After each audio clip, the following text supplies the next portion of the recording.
when the first part of that trinomial, the x squared term, does not have a 1 in front of it. Okay? See, what we've been looking at right here is when there's simply a 1 right here, when we get these middle terms, they are just straight up factors of 36, right? All right. Well, when I FOIL this problem together, I get 6x squared. My outer terms multiply to give me 10x, and my inner terms to give me negative 9. Are these still just factors of 15? No. They're combinations of the factors of 15 and 6. So we can't apply the questions that we've been doing, okay? So I'm going to show you a little shortcut to try to help us figure out how do we factor this thing. Pay special attention, all right? We are going to write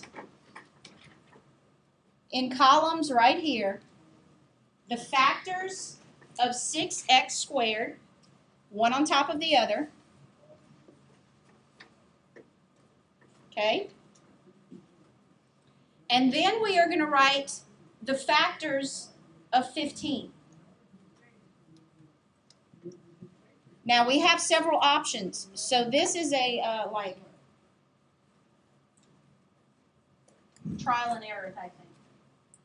Okay? All right. Now, what I need to figure out is this the right combination so that when I get my outer and inner terms, they will subtract to give me 1. No, you multiply this way. Okay? You multiply this way. 3x times 5 and 3 times 2x. Okay. Do those two terms subtract to give me 1? Okay. That does not mean it can't be factored. It does not even mean that those aren't the right numbers. They just may be in the wrong location. So the first thing we're going to do is we're going to try switching the 3 and the 5. And the more you do these, you'll be able to see it before you even write numbers down. Because it'll just start clicking for you. Okay? Now try again. When we cross multiply here, we have 9x. And here we have 10x. Now, do those two terms subtract to give me 1x? Yes. Okay, here comes the tricky part. We need to figure out how do we get, or where do we put the plus and the minus sign? Well, it has to be positive 10 minus 9, correct? All right. These are my two groups of parentheses, by the way. Now I just got to know where to put the signs. Well, which two numbers did I multiply to get negative 9? 3 and 3. So one of these has to be negative, right? Do we ever put the negative in front of here? So we're going to make this one negative. Wait, so all you did was take these things up here? I focused on this and wrote their factors. Yeah, but the FOIL thing, all you did was take that. Yeah. It's the same problem. We're working backwards. Okay? We're working backwards. How did I get 10x? By multiplying these two, right? And 10 has a plus sign. So where does the plus sign go? Here. So what is your answer? 3x plus 5 times 2x minus 3. So how do you know where to put them?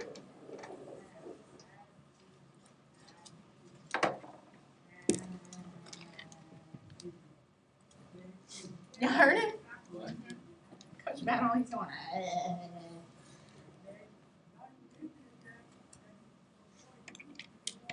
Hold on. I'm running out of juice. Are we gonna work some that x is in 1? Yes. Okay.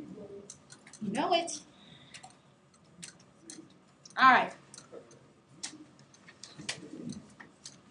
We can no longer just say what multiplies to give me 3 and subtracts to give me 7. Nothing. Multiplies to give me 3 and subtracts to give me 7. So I'm going to start by focusing on 6x squared and ask myself what multiplies to give me 6x squared. Well, most of the time we're going to use not 6 and 1. It's going to be like 3 and 2. But 6 and 1 is a possibility. So don't forget about that. Then we're going to ask ourselves, what multiplies to give me 3? 1 and 3. Now I've got to put them in the right spot. And you're going to learn how to do this in the future because you'll be like doing it in your head before you ever write it down. But this is right, trust me. Okay. Now, to see if they're in the right spot, I'm going to cross multiply 3x times 3. 1 times 2x. Can these two numbers subtract to give me plus 7x? Negative 2 plus 9 is plus 7, correct? How did I get negative 2? I multiplied 2x and 1. Where do I put the minus sign? In front of the 1. We're not going to put it in front of the 2x. That's where our parentheses go. So the other one has to be what? Plus. So the answer is 3x minus 1 times 2x plus 3. So how'd you figure out where Yeah, I don't think how you we're put those plus names? Okay.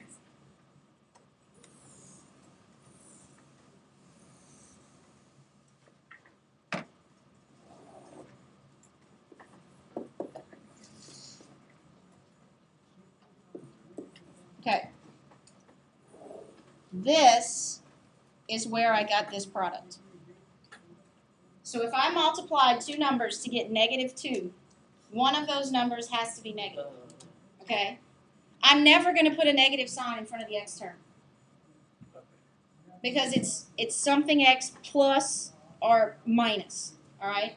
So the minus sign goes in front of the 1. Here is where I got positive 9. I'm not going to put a plus sign in front of this. That's where the parenthesis goes. So the plus sign goes in front of the 3. Okay?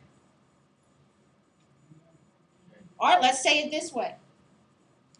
The first sign goes in the first group. Because that's how you're always going to get it. The second sign goes in the second group. Huh? What you said? Okay, let's look at another one.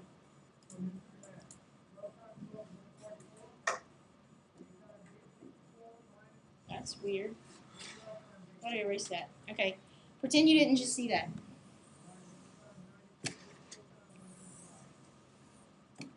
Thank you. All right.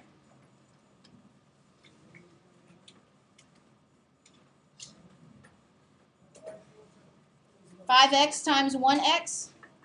Does that give me 5x squared? Yes. Yes, thank you. What multiplies to give me 6? 3 and 2. Let's just try this out first. Cross multiply. That's 10x, 3x. Can those two numbers add up to give me negative 13? Yes. If they're both what? Negative. First sign, first group. Second sign, second group. And put your parentheses and put them side by side. So it's 5x minus 3 times x minus 2. Very important that you check yourself on these. You can do it the other way too. 2 over there. Well, let's see. Can we do it this way?